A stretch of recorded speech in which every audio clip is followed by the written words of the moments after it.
오늘의 말씀의 제목은 열대자를 찾아오신 부활의 주님의 말씀을 오늘 보도록 합니다. 오늘 본문은 예수님께서 부활하신 이후에 처음으로 제자들에게 나타나신 부분입니다. 열제자들은요, 유대인들과 그 서기관들, 관원들이 무서워서 문을 꼭 잠그고 떨고 있는 제자들에게 찾아오셨습니다. 두려워서 숨고 떨고 있는 제자, 부활하신 주님이 임재하셨고 실제 나타나신 겁니다. 주께서 임하신 것은 제자들에게 무엇을 할 일이 있었습니다. 무엇을 했냐면요, 성령을 받게 해주시고 사명을 주셨습니다. 그리고 부활의 주님이 우리에게 또 열제자에게 오신 이유는 두 가지입니다. 사명을 주시고 성령을 주시고. 그러니까 우리 예수 믿는 자도 반드시 이 두 가지는 반드시 있는 거죠. 우리도 있는 거죠. 뭐가 있어요? 사명이 있고 성령의 충만함을 받아야 되고. 예, 이 두 가지는 예수 믿는 사람에게 특권이에요. 이 두 가지는. 예. 그래서 이제 오늘 여러분 본문으로 가보시면 본문 19절, 20장 19절 우리 같이 한번 봉독해 보겠습니다. 시작. 이날 곧 안식일 첫날 저녁 때에 제자들이 유대인들을 두려워하여 모인 곳에 문을 닫았더니 예수께서 오셔서 가운데 서서 이르시되 너희에게 평강이 있을지어다. 아멘. 자, 예수님이 오셨는데 이들은 지금 문을 꼭 잠그고 뭐 하고 있었을까요? 두려워서 덜덜 떨었겠죠. 그래서 누군가 유대인들이나 간원들이 와서 자기들을 잡아갈까봐 문들을 하나만 잠근 게 아니라 문들마다 다 잠가놓고 자기들을 보호하고 있었던 거죠. 그런데 주님이 딱 오셔가지고 그들에게 말씀하셨죠. 이제 유대인들하고 간원들을 왜 무서워했냐면 제자들이 그 분노로 인해서 유대인의 왕이라고 하니까 예수님을 그 분노에서, 그러니까 자기 신앙하고 틀리니까 분노에서 잡아서 이제 죽이는 그 원한이 있었거든요. 그렇기 때문에 자신들도 투옥시켜서 예수님처럼 처형당할까봐 절박한 상황이었기 때문에 문을 잠갔던 거죠. 그잖아요. 추종자잖아요. 원래 우리나라도 유신 정권 때 보면 지도자만 잡아가요. 그 밑에 있는 대원들도 다 잡아가잖아요. 그러듯이 이제 제자들도 예수님만 처형한 게 아니라 자기들도 결박해서 처형할까봐 문들을 잠그고 이제 두려워 떨고 있었던 상황이죠. 그런데 예수님은 그들에게 등장을 하셨는데 이제 실제죠, 실제. 근데 제자들은 분명히 죽은 거 봤거든요. 그런데 나타나니까 왜 환상이야? 유령이야? 이제 이랬겠지요. 그들은 내가 유령을 보고 있나? 이게 환상을 보고 있나? 이제 제자들이 이런 상황인데 예수님은 평소처럼 유대인들의 문화가 평안하뇨? 이게 문안 인사거든요. 우리는 뭐 하죠? 안녕하세요. 우리는 안녕하세요가 밤새 안 죽고 살았으니까 이거라고 그러잖아요. 그래서 안 죽고 살았으니까 그게 말을 못하니까 안녕하세요라고 이름이 붙여졌다고 유래가 있더라고요. 자, 그러면 주님이 찾아오셔서 평소에 익숙한 말로 너희에게 평강이 있으라. 그러니까 평소의 언어를 쓰고 계시는 거죠. 너희에게 평강이 있으라. 그래서 유대인의 그 평소의 그 풍속으로 예수님이 나타나셔서 환상이나 내가 유령, 환상으로 네가 나를 본 게 아니라 유령이 아니라 실제라는 것을 예수님이 말씀하시며 보여주는 부분이죠. 이 19절이. 그 다음에 20절을 또 보면은요. 20절 시작. 이 말씀을 하시고 손과 옆구리를 보이시니 제자들이 주를 보고 기뻐하니라. 이제 예수님이 나타나서 십자가 흔적을 보여주죠. 그래서 바울이 이런 거 있죠. 우리는 가져야 할 게 십자가 흔적을 가지라고. 예. 그래서 사랑의 흔적을 가지라고 한 듯이 제자들에게 이 흔적을 보여주면서 확신을 주셨어요. 그래서 부활의 주님을 만나는 것은요, 이 제자들은요, 환희와 기쁨이었습니다. 죽은 걸 봤는데 살아서 오셨기 때문에 환희와 기쁨이었어요. 그 제자들은요, 가장 좌절의 밑바닥에서 예수님을 만나는 것이 승리의 확신, 최고의 절정으로 솟아 올라가는 순간이었습니다. 그러니까 우리도요, 어떤 고난과 힘듦과 환난 속에서도요, 우리 주님을 만나면은 우리는 그 환난의 고난에서 솟아 올라갑니다.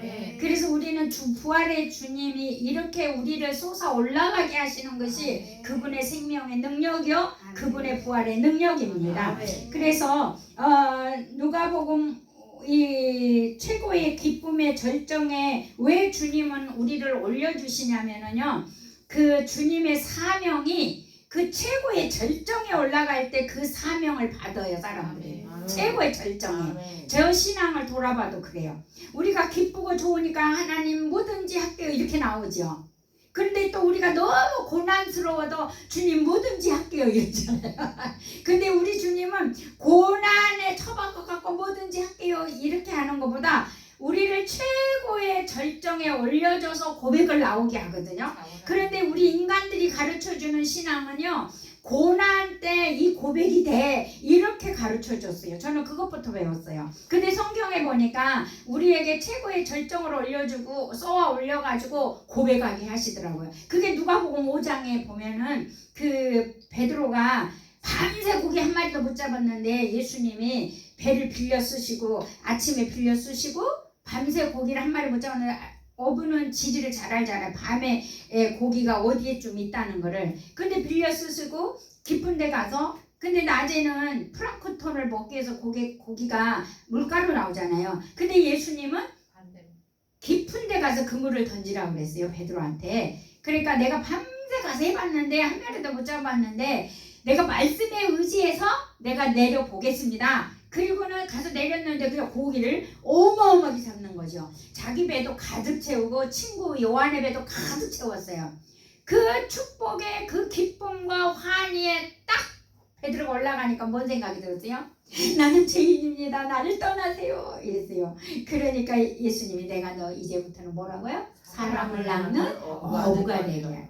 그 최고의 기쁨의 절정에 올라오면 내가 누군지를 알게 되고 거기에서 사명이 떨어지더라는 거죠. 그러니까 우리가 이 기쁘고 그 환희의 그 놀라운 절정에 쏟아 올라가면, 하나님의 은혜가 올라가면 이런 고백이 나온 게 진짜 고백이다. 아멘. 예. 그래서 성경은 우리에게 고난 때 내가 고백한 거는요, 몇 번 반복하더라고요. 제가 고난이 올 때 주님 모든 거 다 할게 해놓고 또 지나가면 그것이 고난이 없어지면 잊어버려. 그것을 제가 3번을 반복했던 사람이에요. 이 주 얘기를 가는데. 그러니까 고난의 때는 고백을 해놓고 그것이 다 해결되면 잊어버린다니까요. 이거를 저도 3번을 반복했던 거예요. 근데 베드로는 한 번 단방에 배를 버려버리고 주님을 따르는 모습을 볼 수가 있습니다. 자, 그 다음에 21절인가요? 21절 시작. 예수께서 또 이르시되 너희에게 평강이 있을지어다. 아버지께서 나를 보내신 것 같이 나도 너희를 보내노라. 여기서 사명이 일어나잖아요. 그 환희와 기쁨을 맛보게 하고 하나님은 사명을, 예수님께서 여기서 자기도 받는 대로 사명을 주게 되죠. 그래서 사명을 받는 데는요, 자격이 돼야 돼요. 그러면 어떤 자격이냐면요, 첫 번째는 구원받는 자들이 그리스도 안에서 평강을 소유할 수 있는 자가 자격이 있어요. 그러니까 복음을 전할 때 내 심령에 예수 그리스도로 평강이 없는데 어떻게 복음을 전하겠어요? 그러니까 우리가 집 청소 설거지 이딴만하게 쌓아놓고 가서 복음 전하는데 그 평강이 있었을까요, 우리가? 없어요. 근데 우리는 그렇게 배웠다 이 말이에요. 너무 심각한 거예요, 우리가 지금. 근데 여기서 뭐예요? 복음을 전할 자격은 평강을 소유한 자라고 그러잖아요. 아멘. 네, 자격이. 그리고 두 번째는 뭐냐면 그리스도와 똑같은 위임을 받아야 된다는 거예요. 그러니까 하나님의 생명이 내 생명이고 내 생명이 하나님의 생명이고 이런 그런 부활의 생명을 소유한 자가 그 위임이 있어야 된다는 거예요. 그분의 생명이 있어야 된다는 거예요. 예. 그 다음에 그래서 예수님께서는 내가 길이요 진리요 생명이라고 말씀하신 이야기가 내가 길이다 예수님이 이렇게 말씀하신 것은요 제자들은요 그 길을 제시할 수 있어야 한다는 거예요. 예수님이 내가 길이다 그랬으니까 주님도 그 길을 인도하셨잖아요. 그랬듯이 제자들도 그 길을 제시할 수 있어요. 그러니까 복음을 제시할 수 있어야 되죠. 그 다음에 진리를 선포할 수 있어야 된다. 내가 진리라고 또 예수님 말씀하셨기 때문에 우리는 진리를 선포할 수 있어야 되고 그 다음에 세 번째는 제자들은 생명을 공유해야 돼요. 부활의 생명을 내가 그분의 생명을 나도 가져야 된다는 거예요. 이게 그리스도와 똑같은 위임을 받는 자거든요. 예.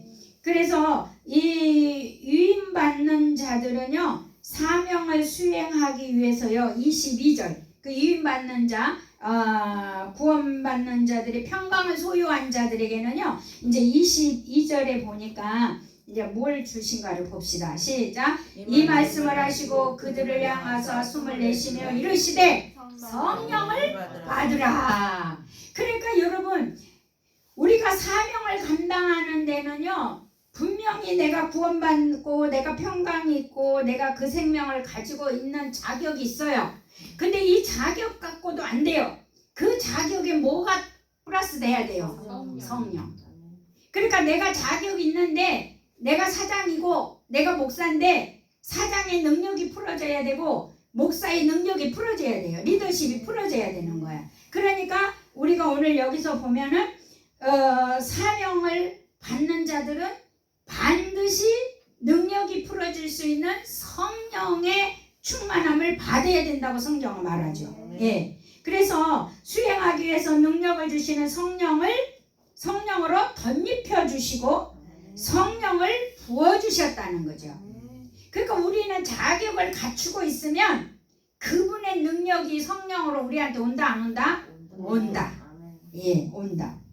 그래서 성령님의 임재와 실제는 능력과 권위가 나타나죠. 성령님의 오심으로 제자들은요 영적으로 소생됩니다. 그러니까 제자들이요 그 위임도 받았고 구원은 받았지만 평강을 소유 못했잖아요. 소유 못했는데 성령의 오심으로 말미암아 영적으로 이들이 소생하게 돼요.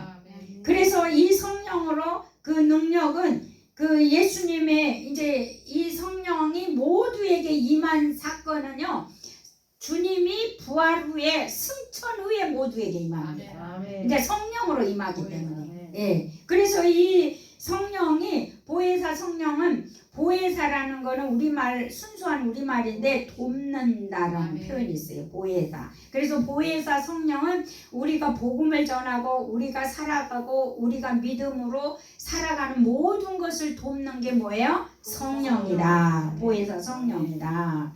그래서 이 성령은 받아도 되고 안 받아도 되는 게 아니에요. 필수예요.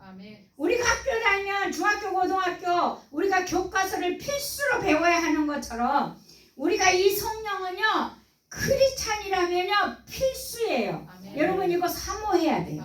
예. 그래서 이게 평강을 소유하는 자에게 성령의 역사가 있어요. 예. 그리고 그리스도를 인식하고 그 부활의 생명을 인식하셔야 돼요.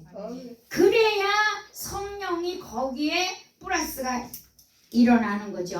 자, 23절 또 보시겠습니다. 23절 시작. 너희가 누구의 죄든지 사하면 사하여 줄 것이요 누구의 죄든지 그대로 두면 그대로 있으리라 하시리라. 예. 그러니까는 이 이제 23절 이 본문은요 논란이 많은 구절이에요. 왜 그러냐면 아무도 사람의 죄를 다른 사람의 죄를 사할 수 있는 능력이 있어요? 없어요? 없어요. 근데 여기서 이렇게 표현을 하니까 사람들이 이 논란이 좀 많거든요. 그러니까 성령이 오시면 믿는 자들은 그리스도를 영접했잖아요. 그러니까 영접하는 자는 곧 그 이름을 믿는 자들이 하나님의 자녀가 됐다는 것은 죄 사함을 받았다는 거거든요. 그러니까 믿는 자들은 죄 사함을 받았다고 선포할 수 있다는 거예요. 나는 죄가 없는 자로 바뀌었다고 선포할 수 있다는 거예요. 그리고 믿지 않는 자들에게는 죄 사함을 받지 못했다고 선포할 수 있다는 거예요. 그러니까는 죄 사함은요, 믿냐 안 믿냐가 문제 관건이거든요. 근데 믿는 자가 죄가 그대로 있으면 안 되잖아요. 나는 죄 사함을 받았고 나는 죄가 아주 흔적이 없이 깨끗하게 나는 사함을 받았다라고 선포를 할 수 있어야 된다는 거예요.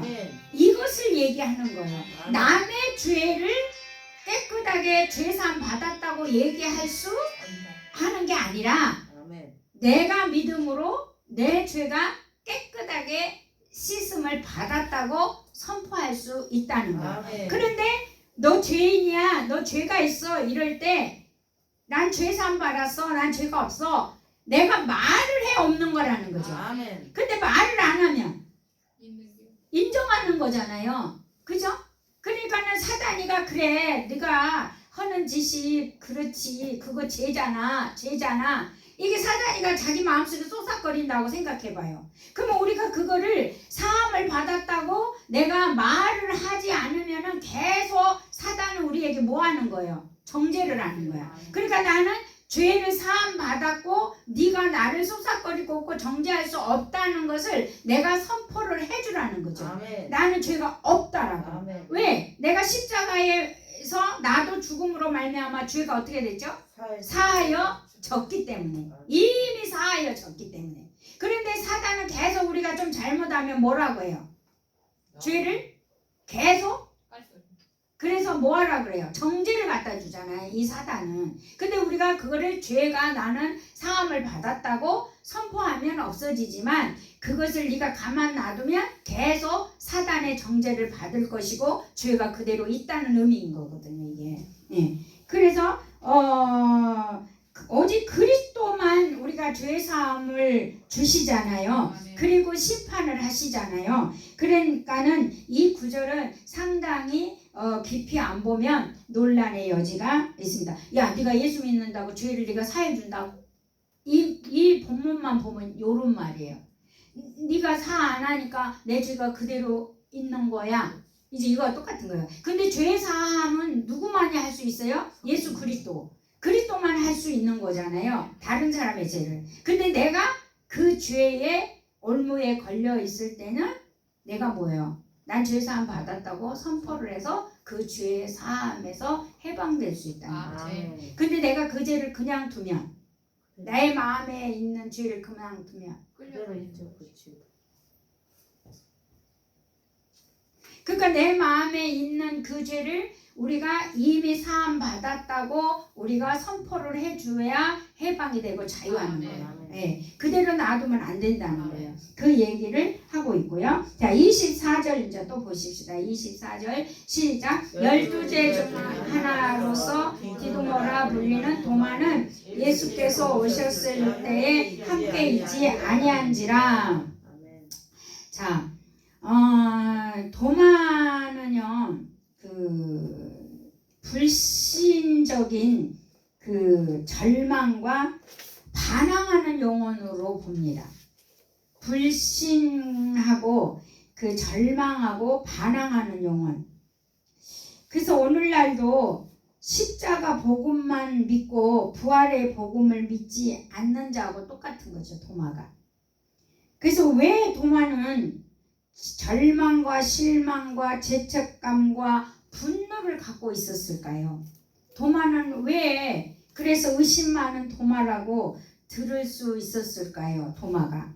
근데 이 도마를 주석을 찾아보니까 왜 의심 많은 도마였을까라고 보니까 첫 번째가 두 가지로 보는데, 첫 번째가 주님을 버렸거나 십자가에 돌아가시니까 주님을 버리고 떠났다는 거죠. 주님을 버렸거나 또 하나는 제자들의 무리에서 이탈했다는 거예요. 그러니까 10제자만 지금 남아있잖아요. 예. 무리로. 그런데 거기서 도마는 이탈했다는 거죠. 그리고 또 하나는 주님을 떠나버렸다는 거예요. 그러니까 베드로도 예수님이 십자가 죽으신가 고기 잡으러 제자들이 다 떠났다가 거기 모여 있으라고 하는 그 제자들이 이제 돌아가셨고 떠났지만 그들이 떠났어도 모이고 있었다는 거죠. 제자들끼리는. 그런데 도마는 그 제자들 속에서도 떠나버렸다는 거죠. 그러므로 말미암아 도마의 그 분노와 그 죄책감에 빠져 있다는 것은 도마의 죄성의 본성, 그 죄성의 본성이 역력히 가지고 있다는 걸 볼 수가 있다는 거죠. 그러니까 이 끊임없는 의심은 여러분 축복을 지연시키죠. 자꾸 의심을 하면 축복을 지연시키는데 도마가 그 죄성의 본성, 부활의 주님을 만나지 못했기 때문에 그 죄성의 본성이 의심 많았고 불신앙과 분노와 죄책감에 빠져 있었다라고 주석은 얘기를 하고 있습니다. 네. 그래서 여러분 의심, 끊임없는 의심은 무엇을 지연시킨다? 축복을 지연시킨다. 예, 그걸 꼭 기억하시고 도마처럼 어떤 그런 주님을 버리거나 제자들 무리에서 떠나는, 그래서 주님을 떠나는 일이 없도록, 버리는 일이 없도록 우리는 늘 나를 점검해 봐야 됩니다. 예. 자, 25절 시작. 다른 제자들이 그에게 이르되 우리가 주를 보았노라 하니 도마가 이르되 내가 그의 손에 못자국을 보며 내 손가락을 못자국에 넣으며 내 손을 그 옆구리에 넣어보지 않고는 믿지 아니하겠노라. 아니 예수님이 부활했다고 하는데 도마는 뭐라고 얘기합니까?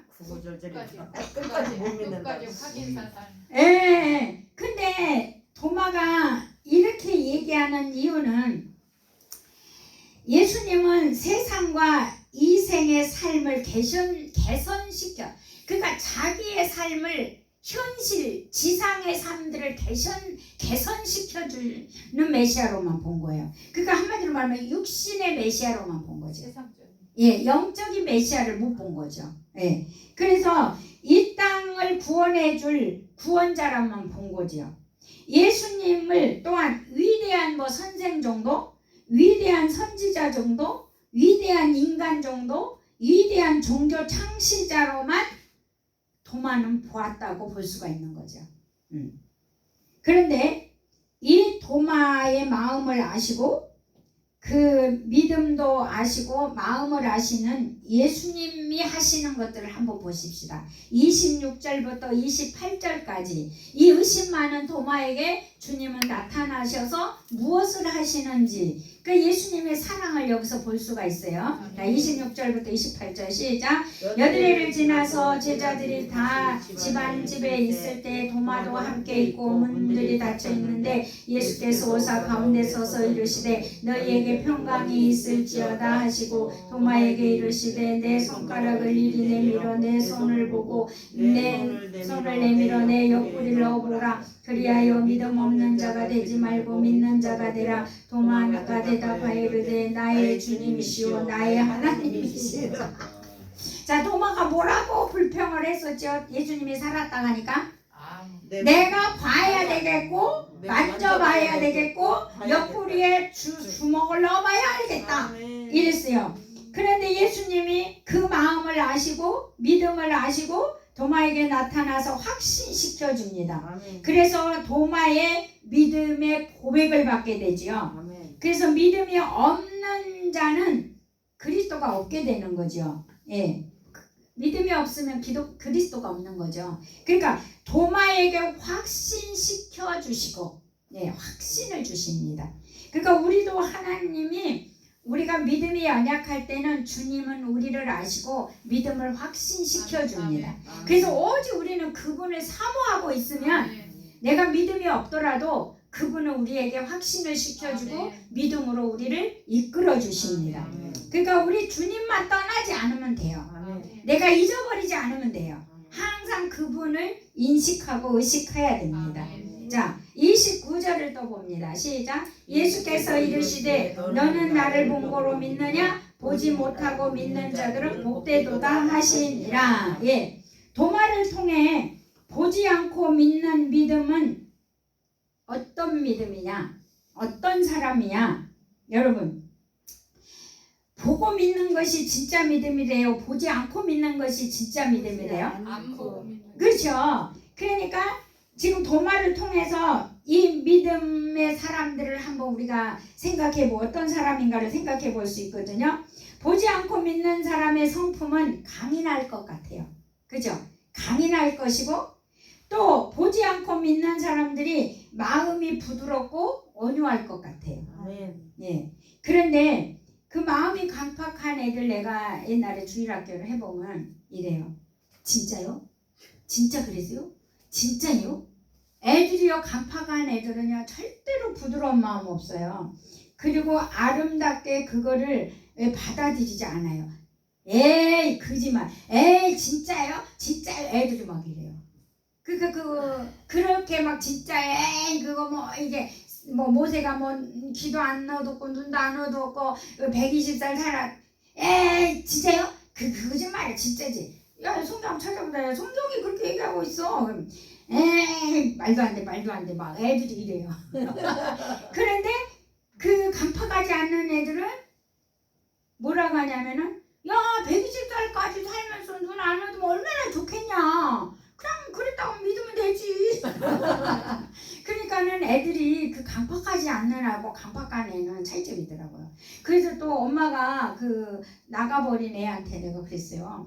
있잖아, 모세는 이렇게 120살까지 지도자로서 이렇게 눈도 귀도 안 어두운 것처럼, 또 이스라엘 백성들의 신발도 옷도 안 낡은 것처럼 네가 하나님만 믿으면 이런 기적이 일어나서 네가 옛날에 공부를 잘했다고 그랬는데 네가 공부 열심히 해서 네가 옛날처럼 10등 안에 들면 내가 네가 원하는 선물 하나 사줄게 그랬어요.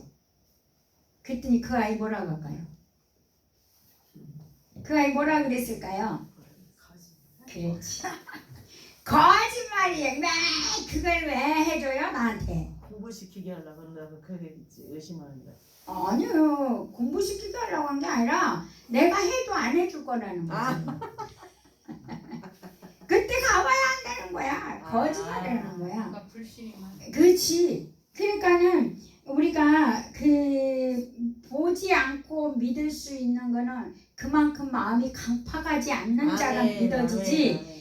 강팍한 자는 보아야 믿어진다는 거지. 아멘. 도마처럼 그 아멘. 얘기를 하고 있는 거죠. 그래서 우리가 또 성령의 증거가 민감해요. 그러니까 성령의 역사에 민감해요. 보지 않고 믿는 자들이. 아멘. 예. 그리고 세상 질서와 아름다움에 대해서도 인식을 해요. 그러니까 세상 질서에도요 굉장히 인식을 아름답게 한다는 거예요. 나는 제일 마음이 아픈 게 뭔지 아세요? 그 길거리 미화원 있죠. 그 미화원들이 길거리 청소를 쓸어서 어디다가 넣은지 아세요? 거기 하수구에다 넣어요. 그 비닐봉지 갖고 다니면서도 그 사람 월급 주고 그 쓰레기를 치우라고 했지 그걸 쓸어서 하수구에 넣으라고 한 거 아니잖아요. 난 제일 그거 볼 때 가슴이 아파요. 그거 막히면 뚫어야 되잖아요. 여러분 길가의 하수구는요 뭐가 내려가는 데일까요? 빗물. 빗물. 대부분 빗물이에요. 빗물. 그러면 그거 막히면 뭐 해야 돼요? 빗물이 안 나서. 안 막아고 뚫어야 돼요. 그럼 그 국가적 낭비. 난 그걸 집어 열 때마다 제 마음이 아파요. 근데 그분들은 감각이 없을 거잖아요. 나는 그걸 보면서 아파요. 그러니까 우리가 크리스찬 먼저 바르게 살아야 돼요. 아멘. 예. 우리 크리스찬 먼저. 그래서 강인한 성격 같은 경우는요, 이거 안 하겠죠. 그렇죠. 그래서 성령의 증거가 민감한 자도 안 할 것이고, 세상의 질서와 아름다움에 대해서도 여러분 인식을 할 것입니다. 이 믿음의 사람들은 아주 특별한 기쁨, 형용할 수 없는 그 영광으로 가득 차고 기쁨의 축복을 받는 자가 되는 거죠. 이게 베드로전서 1장 8절에 이 말씀을 하고 있어요. 한번 성경 우리 한번 볼까요? 베드로전서 1장 8절. 베드로전서 1장 8절을 보시기 바랍니다. 베드로전서 1장 8절. 저게 378쪽인데요. 시작. 예수를 너희가 보지 못하였으나 사랑하는도다. 이제도 보지 못하나 믿고 말할 수 없는 영광스러운 즐거움으로 기뻐하니. 그러니까 여러분 보세요. 보지 않고 믿는 자들에게도 이 기쁨이 있다 없다? 있다. 여러분 이 기쁨을 소유한 자가 되시기를 예수 이름으로 축복합니다. 예. 그래서 의심 많은 신앙, 불신앙에서 빨리 돌아서야 합니다. 왜 그러냐면 성령께서는요 언제까지나 사람들을 위하여서 애쓰지 않아요. 성령은요 내가 잘못하면 처음에는 나를 깨닫게 하고 있다가 그거를 안 들으면 성령은 애쓰는 분이 아니에요. 그게 성경에 나와요. 창세기 6장 3절에 한번 보십시오. 창세기 6장 3절. 창세기 6장 3절. 창세기 6장 3절. 6장 3절. 이건 꼭 찾아서 한번 우리가 봉독해야 돼요. 이게 노아의 홍수 방주 이야기에 나오는 대목인데요. 자, 6장 3절 시작. 여호와께서 이르시되 나의 영이 영원히 사람과 함께하지 아니하리니 이는 그들이 육신이 됨이라. 그러나 그들의 날은 120년이 되리라. 그러니까 육적인 사람, 옛사람 어떻게 해요? 성령이 거기에 계시나요? 없다는 얘기입니다. 자, 30절 우리 다시 본문으로 돌아와서 30절을 보시겠습니다. 요한복음 20장 30절. 요한복음 20장 30절. 시작. 예수께서 제자들 앞에서 이 책에 기록되지 아니한 다른 표적도 많이 행하셨으나, 자, 예수님이 3년 동안 자신이 메시아라는 걸 알려줬고요. 하나님의 아들인 것을 증명하셨죠. 근데 이 증명을 하나님은 어떻게 하셨습니까? 사랑으로 하고 순전함으로 하고 의와 공의로 자비와 공율로 이적과 능력과 거룩함으로 사역을 하셨잖아요. 예수님이 3년 공생애 때. 맞습니까? 네. 여러분 그래서 능력과 거룩함으로 그런 사역을 예수님은 3년 동안 공생애 표적도 많이 행하셨다 그러셨어요. 31절 마지막 시작. 오직 기록한 너희로 예수께서 하나님의 아들 그리스도이심을 믿게 하려 하며 또 너희로 믿고 그 이름을 힘입어 생명을 얻게 하려 함이라. 자, 요한의 위대한 목적 여기서 뭘 하려고요? 생명. 예. 이 부활의 생명 요한은 생명하고 있습니다. 그래서 부활의 생명을 모두가 이 부활의 생명을 소유해야 되고 공유해야 된다. 이것이 요한의 목적이었던 거죠. 그래서 요한복음은 예수 생명을 말하고 있는 거예요. 그래서 예수 생명에는 능력이 있어. 예수 생명에는 안 되는 것도 되는 거예요. 예수 생명이 날 살리는 거예요. 여러분 예수 생명. 그래서 요한이 예수 생명 강조하고 있습니다. 여러분도 예수 생명을 소유하고 그 예수 생명을 풀어내는 자가 되시기를 예수 이름으로 축복합니다. 기도하겠습니다. 다 같이 통성으로 기도.